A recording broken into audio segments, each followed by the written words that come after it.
भक्तजनों, माताओं, बहनों, सादर जय श्री कृष्ण। हमारे YouTube चैनल में आप सभी का बहुत बहुत स्वागत है। मैं हूं आपके साथ आचार्य धर्मेंद्र शास्त्री। सबसे पहले तो आपको और आपके पूरे परिवार को हरियाली तीज की बहुत बहुत शुभकामनाएं और बधाइयां।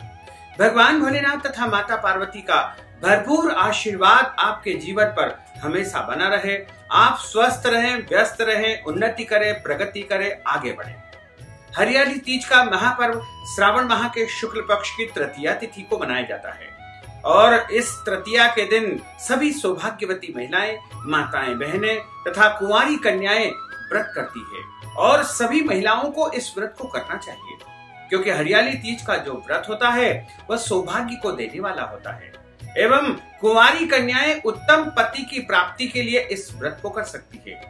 तो आज हम आपको हरियाली तीज की दिव्य और ज्ञानमयी कथा सुनाने जा रहे हैं। इस कथा को आप अंत तक जरूर सुनिएगा क्योंकि इस कथा को यदि आप श्रवण करेंगे तो निश्चित तौर से आपको हरियाली तीज का संपूर्ण फल प्राप्त हो पाएगा।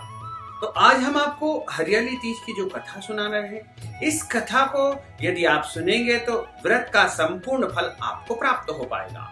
क्योंकि यदि आप व्रत करते हैं और नहीं भी करते हैं तो भी आपको हरियाली तीज की कथा अनिवार्य रूप से सुनना चाहिए।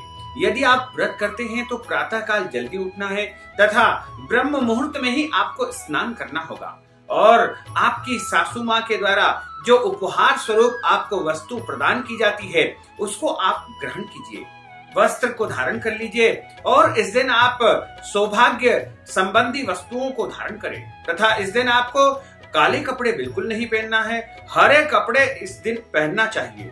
जो स्त्री हरियाली तीज का व्रत करती है उसके ऊपर भोले बाबा और माता पार्वती की विशेष कृपा होती है। वैसे तो हरियाली तीज का जो व्रत है अखंड सौभाग्य की कामना से किया जाता है।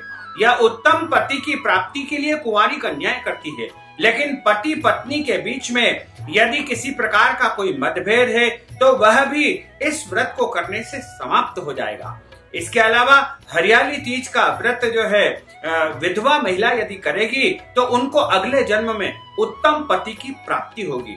हरियाली तीज एक ऐसा पर्व है जो पूरी प्रकृति से सरोबार रहता है और इस हरियाली तीज के दिन हरे वस्त्र धारण करके और माता पार्वती तथा बाबा भोलेनाथ का विशेष पूजन अर्चन होता है।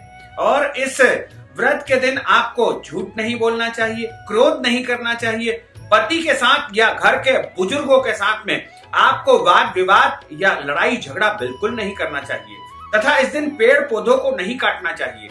और इस दिन व्रत में निर्जला निराहार व्रत किया जाता है तथा व्रत वाले दिन आप यदि निर्जला निराहार नहीं रह सकते हैं तो आप इस दिन फलाहार करके भी व्रत रख सकते हैं। लेकिन सभी महिलाओं को हरियाली तीज का व्रत अनिवार्य रूप से करना चाहिए।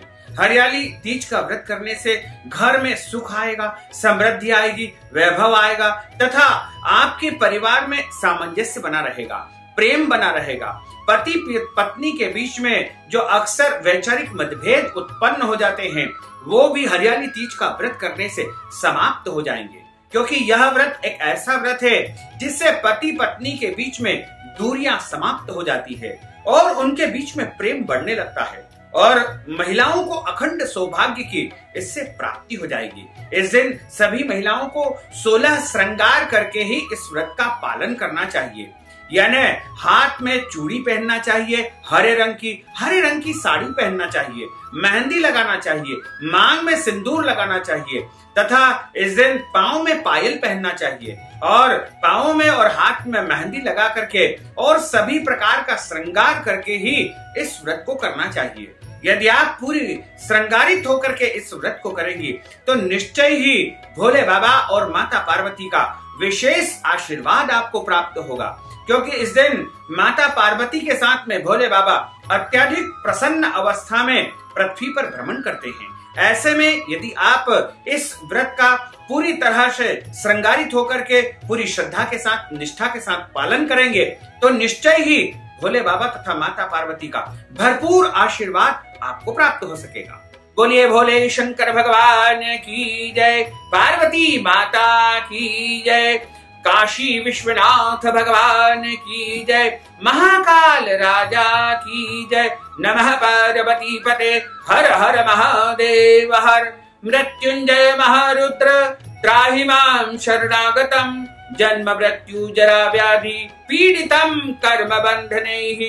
अवंतिकायां विहितावतारा मुक्ति प्रदानाय च सज्जिदाना, अकाल मृत्यु परिरक्षणार्थम वंदे महाकाल महासुरेशम, वंदे महाकाल महासुरेशम। हरियाली तीज की कथा धर्म ग्रंथों में इस प्रकार बताई है। इस तीज की कथा भगवान शंकर जी ने पार्वती जी को उनके पूर्व जन्म का स्मरण कराने के लिए हरियाली तीज की कथा सुनाई। भगवान शंकर जी कहते हैं कि हे पार्वती, तुमने हिमालय पर मुझे वर के रूप में प्राप्त करने के लिए घोर तपस्या की थी। अन्न जल का त्याग करके तुमने पत्ते खाए थे, सर्दी गर्मी बरसात में कष्ट का सहन किया था। तुम्हारे पिता बहुत दुखी थे और एक समय नारद जी का तुम्हारे पिता के घर में आगमन हुआ और नारद जी तुम्हारे पिता से कहते हैं कि मैं भगवान विष्णु जी के आदेशानुसार आपके यहाँ पर आया हूँ और आपकी कन्या से प्रसन्न होकर के भगवान विष्णु जी विवाह करना चाहते हैं। आप अपनी इच्छा को प्रकट कर दीजिए। पर्वतराज हिमालय प्रसन्नता से तुम्हारा विवाह भगवान विष्णु जी के साथ करने के लिए तैयार हो गए। तुम्हारे पिता जब भगवान विष्णु जी के साथ तुम्हारा विवाह करने के लिए तैयार हो गए तो नारद जी ने तुरंत जाकर के वैकुंठ में भगवान विष्णु जी को यह समाचार सुनाया कि हिमालय अपनी पुत्री के साथ आपका विवाह करना चाहते हैं। तब तुम्हें पता चला और इस बात का बड़ा दुख हुआ। तुम मुझे मन ही मन अपना पति मान चुकी थी। तुमने अपने मन की बात अपनी सहेली को बताई।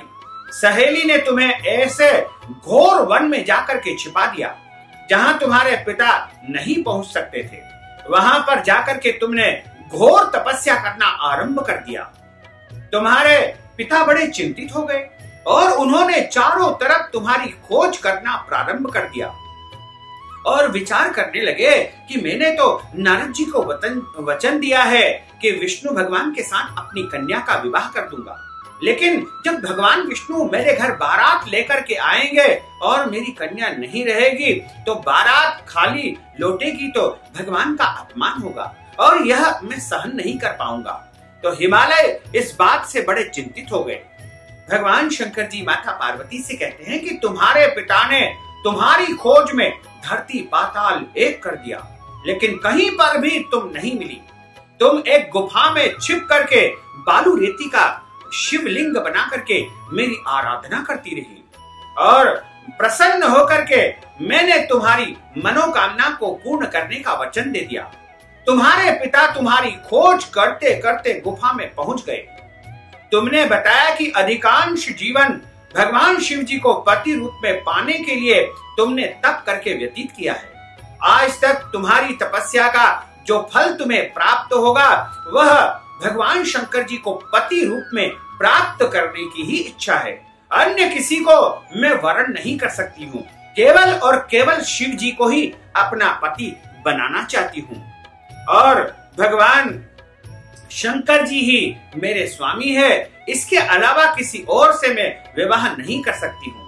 पिताजी, मैं आपके साथ एक ही शर्त पर घर चलूंगी कि यदि आप मेरा विवाह शिव जी के साथ करवाने के लिए यदि तैयार हो तो ही मैं आपके घर आपके साथ चल सकती हूँ। पर्वतराज हिमालय अपनी पुत्री की बात को मान गए। बाद में विधि विधान के साथ में मेरे साथ यानी भगवान शंकर जी कहते हैं कि तुम्हारा विवाह मेरे साथ संपन्न अपने आपके पिता ने किया। हे पार्वती, तुमने जो कठोर व्रत किया था उसी के फल स्वरूप हमारा विवाह हो सका। इस व्रत को निष्ठा से करने वाली स्त्री को मैं मनवांछित वरदान प्रदान करता हूँ। उसे तुम जैसा अचल सुहाग का वरदान मैं प्रदान करता हूँ। श्रावण महीने के शुक्ल पक्ष की तृतीया तिथि को कज्जली तीज कहते हैं। इसे स्वर्ण गौरी तीज भी कहा जाता है तथा हरियाली तीज के नाम से भी जाना जाता है। भविष्य पुराण में देवी पार्वती बताती है कि इस हरियाली तीज का व्रत उन्होंने अखंड सौभाग्य की प्राप्ति के लिए तथा भगवान भोलेनाथ को पति की प्राप्ति के लिए किया था। और सावन के महीने में तृतीया तिथि को 100 वर्ष की तपस्या के बाद देवी पार्वती ने भगवान शिव को अपने पति के रूप में प्राप्त करने का वरदान प्राप्त किया था।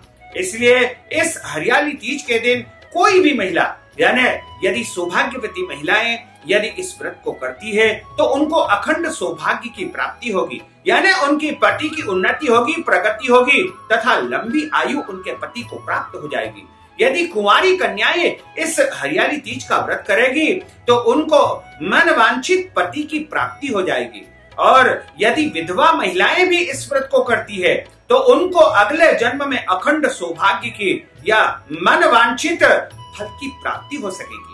तो इस प्रकार सभी महिलाओं को इस व्रत को करना चाहिए और पूरी निष्ठा तथा श्रद्धा के साथ में इस व्रत का पालन करना चाहिए।